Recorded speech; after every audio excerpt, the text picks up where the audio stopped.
kalau kamu bisa mengatur waktu?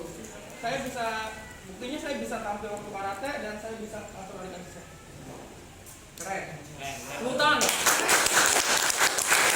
Yang kedua, coba bisa mengatur diri sendiri. Kalau menurut kamu mengatur diri sendiri itu maksudnya gimana? Mengatur diri itu kayak misalkan sekarang sekolah nih, saya wajib saya sekolah, ya saya harus sekolah. Saya waktu tidur, ya saya harus tidur gitu.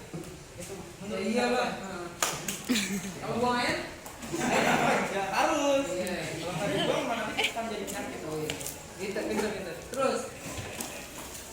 Udah berorganisasi. Iya. Saya dari SMP emang suka berorganisasi. Jadi Kenapa? karena Kamu suka punya banyak teman? Atau kamu punya tantangan baru? ya itu juga karena saya bisa melatih public speaking saya dan jujur di alam di SMP saya waktu organisasi saya kan pramuka khusus juga. Nah di pramuka di saat waktu itu kejadiannya kelas kita kan kosong, gak ada bangku sama sekali. Kalau di pramuka saya pasti teman saya bakal membantu saling bawain bangku atau meja. Nah pas saya masuk kelas ternyata hanya mikirin diri sendiri. Nah itu untuk saya bisa di organisasi bisa membantu sama satu. Gitu ya, memang inisiatif itu adalah ilmu yang tidak ada yang ngajarin ya. Inisiatif tuh. Inisiatif, kamu punya inisiatif itu salah satu kecerdasan juga yang tidak semua orang punya. Dan inisiatif itu nggak ada yang ngajarin, nggak ada ilmu inisiatif, nggak ada. Ya, itu tergantung dari kedewasaan masing-masing pribadi gitu. Jadi kalau kalian punya inisiatif, beruntunglah, gitu ya. Ya maksudnya kalau pagi inisiatif bangun sendiri. Di sini siapa yang tidur masih dibangunin? Hah? Nggak ada, benar? Bener, nggak ada Bu. Mana yang suka dibangunin? Kamu dibangunin, kenapa kamu susah dibangunin? Iya. Bisa aja, Bu. Tidur jam berapa kamu? Jam 11 sampai jam 12. Ada jam 11 ya? Dibanguninnya sama siapa biasanya? Bapak. Dengan cara apa? Siramnya Pak. Disiram? Enggak, tahu. Oh, ditapok. Sedih. Parah itu. Berarti kamu ini ya. Kamu ya belajar karate, kamu dikaratein. Oke, lanjut, Samsul. Berpikir saya bukan gimana tapi saya kadang-kadang suka nonton batu-batu tempat politik itu saya suka. Ya emang saya nggak terlalu mengikuti banyak hal, tapi saya kadang-kadang iseng buat menarik topik itu. Kamu ikut kasusnya Sambo? Gimana menurut kamu? Menurut saya itu bakal jadi sejarah yang panjang bahwa polisi membunuh polisi. Iya. Kan karena sebelumnya yang saya tahu belum ada polisi membunuh polisi. Ada tapi nggak tahuan. Ya, karena sekarang juga kasusnya tuh ditutup-tutupin. Iya. Karena pembunuhnya itu polisi dari polisi gitu. Jadi dia tuh soal mentang-mentang punya kekuasaan, ya jadi dia tuh seenaknya membunuh orang dan bahkan sampai sekarang saya tahu dia melibatkan lebih dari 30 orang untuk menutupi kasus ini. Udah 93 orang yang diperiksa dan 35-nya sudah ditahan. Miris ya? Kayak gitu. Kalian mengikuti kasusnya juga? Ikuti. Iya, Sering sedih ya? dia. Sedih loh. Dia kuliah gitu kan sampai yang wisuda juga bapaknya. Kalian bayangin aja kalau kalian ada di posisi seperti itu ya kan. Udah meninggal juga masih difitnah gitu ya. Kayak meskipun dia tidak seiman dengan saya gitu ya, tapi ya kemanusiaan kita tergerak gitu kan. Sedih gitu. Yang lanjut Samsul. Iya. Oh iya. Itu juga sama ya, kemampuan salah satu kecerdasan juga loh itu ya. Itu kecerdasan spasial kalau nggak salah.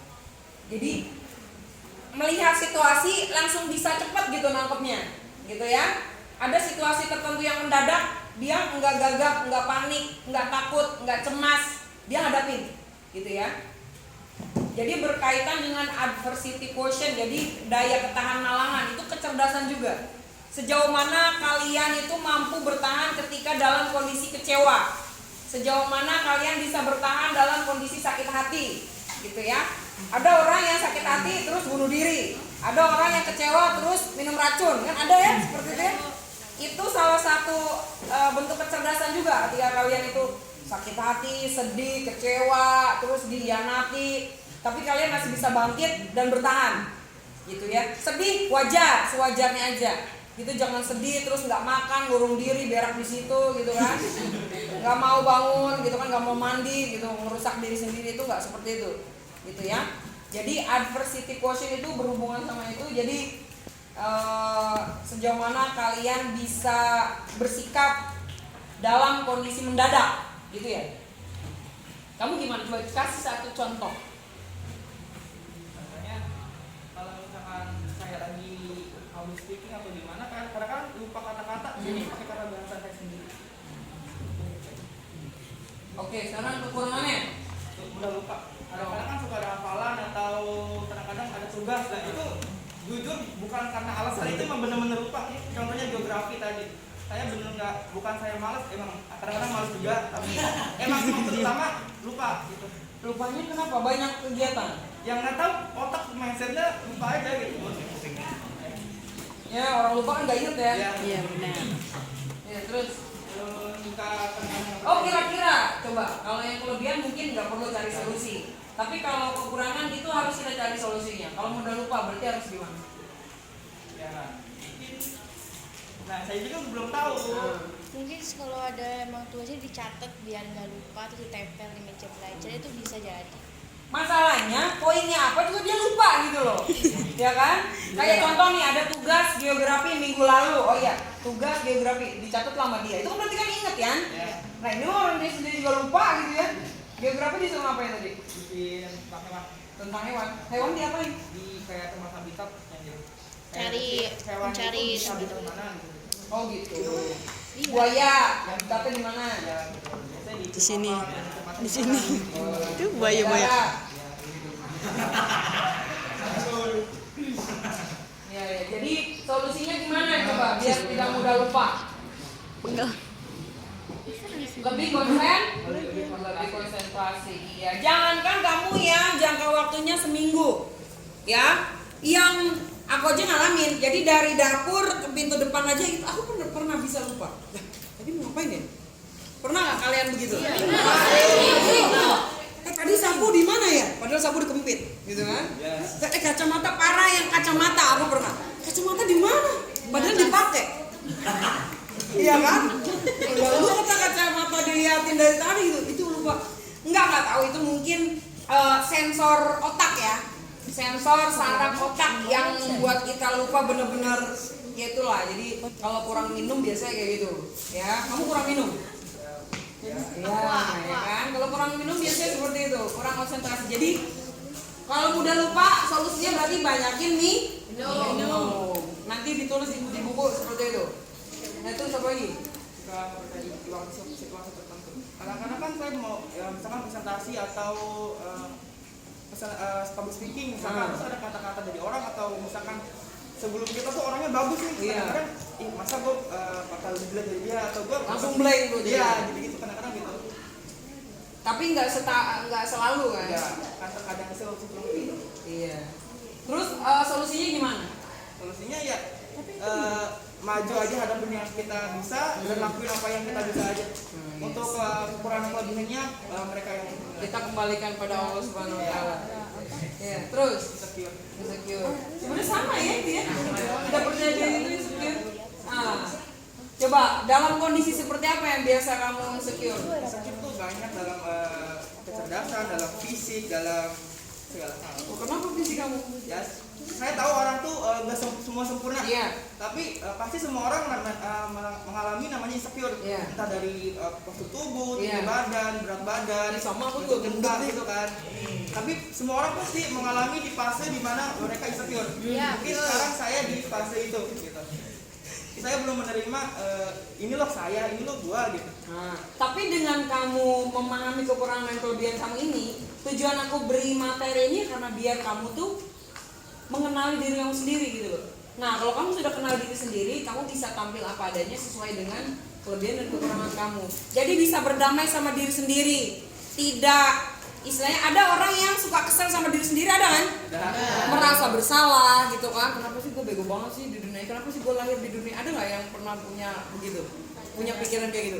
Jangan ya, itu karena tidak mengenali diri sendiri. Kalau sudah kenal sama diri sendiri, memahami diri sendiri, kelebihan dan kekurangan juga dikenali, dipahami, diterima, itu kamu bisa memutuskan sikap apa yang bisa kamu tunjukkan ke lingkungan, gitu ya. Jadi kamu tidak terpengaruh sama orang lain bersikap seperti apa ke kamu. Inilah aku apa adanya gitu loh. Jangan ikut-ikutan, oh kamu bergaul sama orang pinter, kamu harus pura-pura pinter. Kamu bergaul sama orang-orang yang punya error, kamu harus memaksakan diri untuk punya error juga. Gitu kan? Kamu punya error? Oh iya, ya nggak apa-apa, berarti masuk gitu kan. Tapi enggak, jadi kita nggak begitu gitu loh. Jadi kita tidak menjadi pribadi yang mengimitasi lingkungan sosial, paham? Jadilah diri sendiri, independen, gitu ya. Jangan kemana-mana maunya sama dia. Di sini ada yang selalu maunya sama dia, WC maunya sama dia, bayaran maunya sama dia, jajan maunya sama dia, nggak mau sama yang lain. Ada nggak begitu?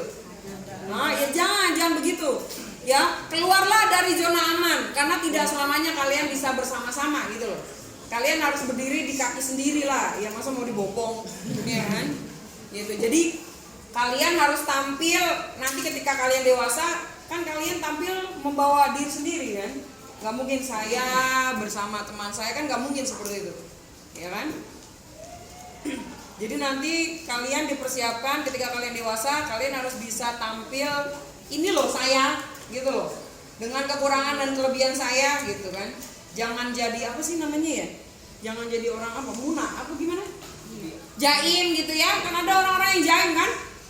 Yang nggak mau kelihatan jelek. Jelek bukan hal fisik loh ya, tapi dia selalu pengen dinilai bagus sama temen-temennya, gitu ya kan? Ada yang pengen dinilai baik di depan teman-temannya, gitu loh. Kalau ada sedikit kesalahan juga dia berusaha, dia berbohong untuk menutupi kesalahannya itu. Kan ada yang seperti itu kan? Nah, itu berarti dia tidak bisa berdamai sama diri sendiri. Dia membohongi dirinya sendiri. Mau sampai kapan hidup seperti itu? Ya, karena nggak selamanya dia bisa kayak gitu. Ada kasus di sini juga. Jadi dia tuh suka berbohong tentang identitas dirinya. Dia pura-pura kaya gitu ya, dia pura-pura memiliki segalanya. Karena memang lingkungan di kelas dia itu orang kaya semua, ya. Dia tidak bisa menerima dirinya yang dia tuh tidak mampu gitu loh. Jadi dia mengimitasi sikap dari teman-temannya supaya dia juga bisa diterima di lingkungan sosialnya. Ya, padahal seharusnya tidak seperti itu. Ya, dia harus bisa memperkenalkan dirinya sebagaimana dirinya apa adanya gitu loh. Ya. Jadi kita sebaiknya tidak mengimitasi sikap dari lingkungan sosial. Beradaptasi boleh, dimakan pepatah bilang di mana kaki berpijak di situ langit dijunjung. Tapi enggak serta-merta kalian menjadi naib, munafik, jaim gitu ya, ikut-ikutan, enggak seperti itu. Ya. Yang penting kalian bisa menerima diri apa adanya, nanti kalian bisa menunjukkan bahwa ini loh saya gitu. Enggak terpengaruh sama omongan orang. Kalau orang kepengennya kamu begini, kamu ikutin. Orang kepengennya kamu kaya, kamu ngebegal, maling, gitu, merampok gitu kan, biar kaya. Kan enggak gitu kan? Hidup enggak selamanya seperti itu. Lanjut gitu lagi. Ya, kenapa kurang public speaking? Kamu kurang membaca? Bukan itu, kalau misalnya public speaking sih bisa aja, tapi kadang-kadang ada grogi, kadang-kadang iya, wajar. Kamu lihat aku sekarang di depan. Aku adalah orang yang sangat pemalu sekali di zaman dahulu kala. betul. Ya, aku introvert. Ya, aku pemalu, jangankan aku berdiri di sini di depan berapa orang ini. Ya, aku pernah tes sama guru itu, aku minta berdua aja sama guru itu gemeteran, merinding gitu kan, cemas kayak gimana gitu. Aku pernah dalam kondisi seperti itu. Kalian nggak begitu amat kan? Nggak ada yang begitu kan? Aku mengalami itu. Tapi lihat hari ini aku di sini di depan kalian. Kebayang nggak kamu aku begitu? Enggak kan? Nah, kamu juga sama seperti itu. Kamu udah ada modal, kamu berorganisasi gitu ya. Kamu punya keahlian untuk berpikir kritis, bisa merangkaikan dengan spontan, bisa mengatur waktu, bisa menjadi diri sendiri gitu kan. Senang bergaul sama orang banyak gitu ya, tertantang untuk melakukan hal-hal yang baru. Itu beda banget sama aku. Tapi aku bisa seperti ini. Berarti kamu nanti bisa 10-20 kali lipat dari aku gitu, kemampuan public speakingnya. Yang penting kamu asah terus, dan perbanyak perbendaharaan kata dengan membaca, nonton berita gitu ya, denger lagu gitu, itu juga melatih kamu. Terus satu lagi, iya semua orang kayak gitu. Terkadang ya, yang penting terkadang, nggak apa-apa. Kadang-kadang kita juga perlu me time, ya healing, menikmati diri kita yang ancur-ancuran, yang berantakan tuh kadang-kadang boleh juga gitu ya. Kita yang nggak mandi misalnya gitu ya, kita yang nggak nyisir, kita yang ya jangan nggak cebok juga sih, ya jangan tuh bahaya gitu ya. Pokoknya yang berantakan kadang kita perlu menerima diri kita apa adanya itu tadi gitu ya. Jadilah diri sendiri, tapi jangan sampai kebablasan gitu ya. Oke, gitu aja. Tolong nanti disalin di buku kamu. Yang lainnya juga sama, tetap bikin 10 ya. Kalau yang maju ya 5 aja, nggak apa-apa korting.